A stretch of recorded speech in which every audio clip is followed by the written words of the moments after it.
Bonjour et bienvenue dans ce 4e podcast accompagné de notre expert François, sage-femme et papa de 5 enfants.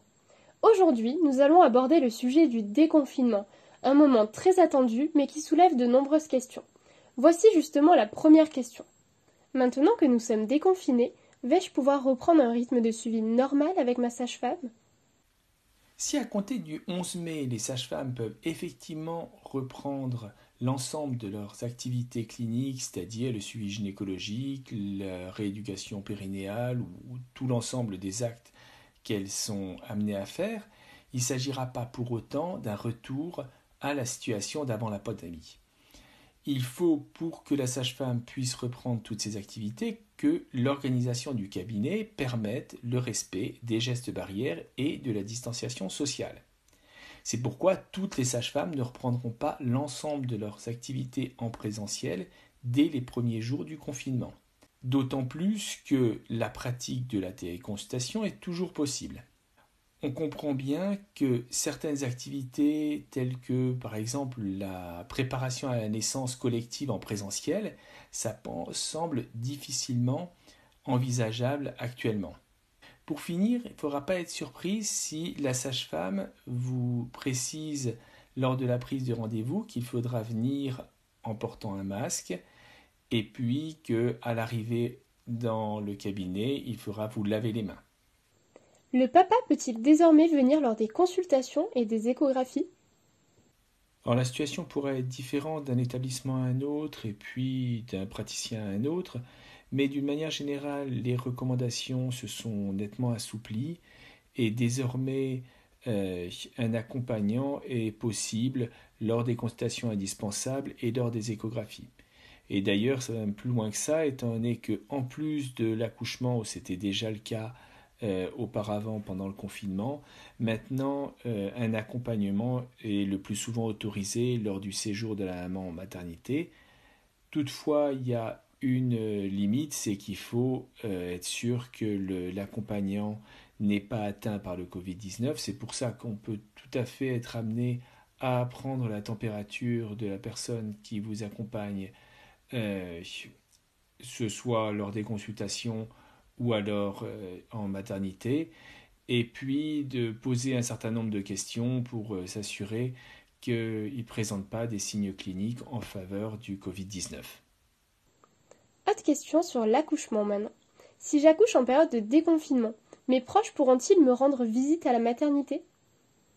Là encore, d'une maternité à une autre, les choses vont pouvoir être différentes, mais d'une manière générale, on recommande qu'il y ait un seul accompagnant qui assiste la maman durant son séjour à la maternité. Et d'ailleurs, on va tout faire pour limiter au maximum les allées et venues. On va vraiment demander au papa de rester au maximum dans la chambre et de ne pas circuler dans les couloirs de manière à respecter le mieux possible la distanciation sociale. D'ailleurs, il est préconisé une seule venue par jour et toute sortie est considérée comme définitive jusqu'au lendemain.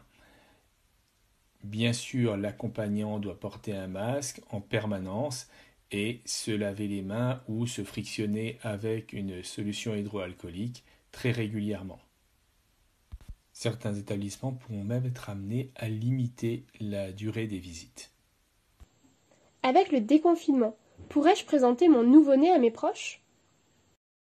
Bien sûr, à partir du moment où vos proches habitent à moins de 100 km ou sont dans le même département, ils pourront venir vous rendre visite pour que vous leur présentiez votre bébé. Toutefois, je préconise bien de leur demander de porter un masque et de bien se laver les mains à chaque fois qu'ils vont toucher le bébé. Je vous conseille vraiment de limiter ces visites aux personnes qui vous sont très proches et surtout de vous arranger pour qu'elles ne viennent pas en trop grand nombre en même temps. Question importante. Le papa et mes autres enfants devront-ils adopter des mesures spécifiques envers le bébé durant la période de déconfinement ? Je pense qu'il faut préconiser aux papas et aux frères et sœurs de respecter les mêmes gestes vis-à-vis du bébé que ceux qu'on avait conseillés durant le confinement, c'est-à-dire être vraiment très très vigilant, toujours bien dire aux frères et sœurs de se laver les mains, on ne touche pas le bébé sans s'être lavé les mains avant. Bien sûr, on ne va pas demander à toute la famille de porter un masque en continu à partir du moment où ils ne sont pas malades. Certains de mes enfants vont reprendre l'école. Y a-t-il des risques pour mon nouveau-né? Je sais que la reprise de l'école par les aînés est une question qui interroge beaucoup de parents qui s'inquiètent beaucoup et qui se demandent si il faut qu'ils remettent leur enfant à l'école. Personnellement, j'estime que j'ai aucune légitimité pour conseiller aux parents une option ou l'autre. Je peux juste vous conseiller, si votre enfant reprend l'école, de faire comme le font un certain nombre de soignants quand ils rentrent de leur travail, c'est-à-dire dès qu'on franchit la porte, on se déshabille, on met les vêtements à la machine, on les lave si possible à 60 degrés pendant 30 minutes, et puis on se lave bien les mains, c'est important au retour à la maison, et puis après on peut reprendre une activité normale. Mais au fait de décider si vous remettez votre enfant à l'école ou pas, c'est à mon avis une décision totalement personnelle. Ah, ici, dilemme de nombreux parents. Vaut-il mieux continuer le télétravail ou retourner au travail en présentiel?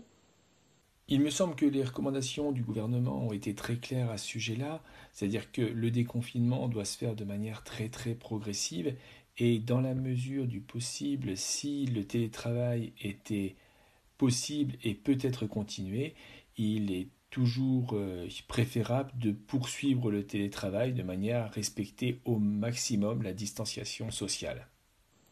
J'étais au chômage partiel à cause du Covid-19. Mon entreprise réouvre et je suis enceinte de 3 mois. Puis-je avoir un arrêt de travail?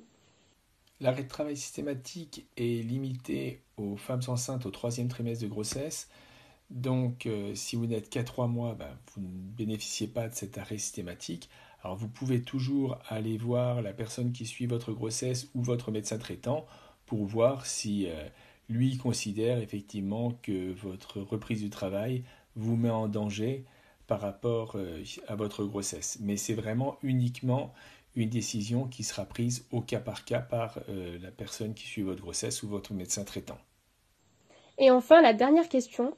Mon bébé doit-il porter un masque? Ma réponse doit être très rapide et très claire. Non, on ne met jamais de masque à un nouveau-né ni à un enfant de moins de 3 ans. Très clair, pas de masque au nouveau-né.